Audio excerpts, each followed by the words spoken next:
Simple তেল পটল, তেল পটলের রেসিপি। এইভাবে খেয়ে দেখবে, আমি যেভাবে রান্না করছি তোমরা খেয়ে দেখো। গোটা পটলগুলোকে চারদিক দিয়ে চিড়ে লাল লাল করে ভেজে রেখে দেবে।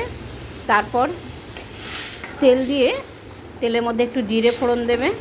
আর আমার পেঁয়াজ কাটা ছিল, পেঁয়াজ দিয়েছি। যে নিরামিষ খাবে সে নিরামিষও খেতে পারো শুধু জিরে ফোড়ন দিয়ে, জিরে তেজপাতা গরম মশলা। আমি একটু পেঁয়াজ কুচি দিয়েছি।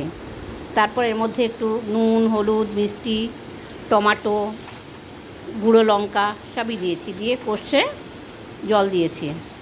দেওয়ার পরে পটলগুলো দিয়ে দিলাম, ভাজা পটলগুলো।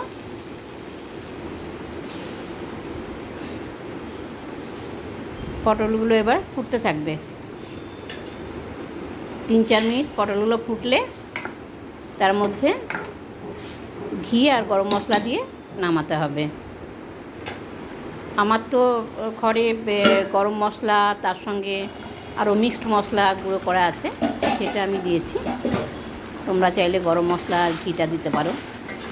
সিম্পল পটল, তেল পটল, এতে তেমন কিছুই মশলা লাগে না। খেয়ে দেখবে, অসাধারণ খেতে লাগে।